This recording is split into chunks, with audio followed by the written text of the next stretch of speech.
Saudara sekalian yang kekasih, puji Tuhan, selamat pagi dari studio GKNF. Saya mengenakan baju Romania, tapi saya tidak di Romania.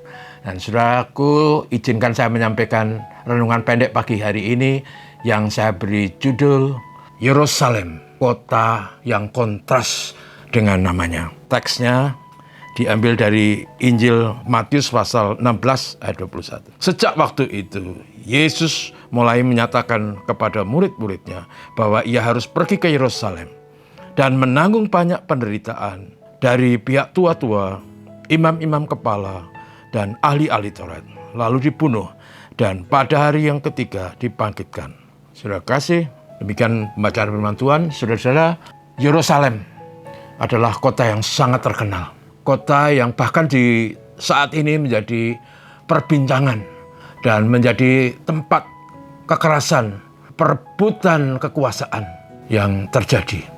Dan memang inilah kota tua yang bahkan sudah terkenal sejak zaman Bapak Abraham.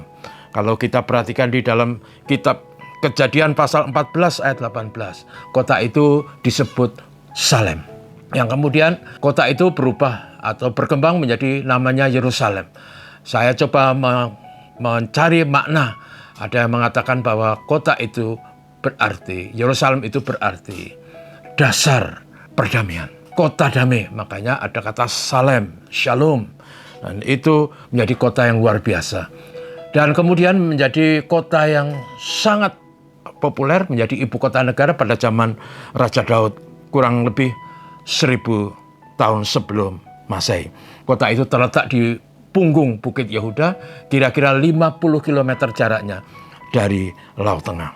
Dan saudaraku, dalam perspektif orang Yahudi, kota itu adalah kota suci, kota damai, kota di mana Tuhan menempatkan bait sucinya. Makanya Yerusalem disebut the city of God, kota Allah. Tetapi saudara sekalian, kota itu adalah kota yang selalu diwarnai dengan kekerasan. Kota yang kejam, tidak sesuai atau kontras dengan namanya kota damai. Nah, saudara sekalian, mengapa saya katakan demikian? Karena dalam bacaan yang kita baca tadi, Tuhan Yesus berkata dia harus pergi ke Yerusalem. Kota itu adalah kota di mana nabi-nabi dibunuh, di mana orang-orang yang diutus Tuhan dilempari batu sampai mati. Matius 23 ayat 37. Dan bahkan Tuhan Yesus berkata dia harus juga ke sana. Karena Tuhan Yesus datang dengan misi sebagai Kristus, sebagai yang diurapi, sebagai juru selamat bagi orang berdosa. Dia harus mati, menyerahkan nyawanya, menumpahkan darahnya menjadi tebusan bagi siapapun yang percaya, suku apapun, kapanpun, dimanapun, yang percaya kepada Yesus, dia beroleh pengampunan dan dijanjikan hidup yang kekal. Karena Tuhan Yesus datang bukan untuk dilayani, tapi untuk menyerahkan nyawanya menjadi tebusan bagi banyak orang. Markus 10 ayat 45. Dan saudaraku, Yerusalem sekali lagi tetap menjadi kota yang penuh kekejaman. Kontras dengan namanya. Tetapi saudaraku, sekali lagi kota Yerusalem adalah juga kota yang dipilih Tuhan. Dan bahkan kalau kita baca dalam kitab suci, besok di akhir zaman, pada waktu Yesus datang kembali dan orang-orang percaya dibangkitkan dan beroleh hidup bersama Tuhan, maka di sana dikatakan kita akan hidup di langit yang baru, bumi yang baru, Yerusalem yang baru. Dan di sanalah semua orang yang percaya kepada Yesus akan hidup dalam ketentraman, kedamaian yang sempurna. Tidak ada penderitaan, tidak ada air mata, tidak ada dosa. Itulah hidup yang kekal. Zoe aionios dalam bahasa Yunani. Yang selalu saya katakan, hidup tanpa batas, tapi berkualitas. Jadi saudaraku, mari kita percaya. Menjelang hari Paskah, di Minggu Prapaskah ini, kita percaya Yesus mati untuk siapapun orang berdosa yang percaya.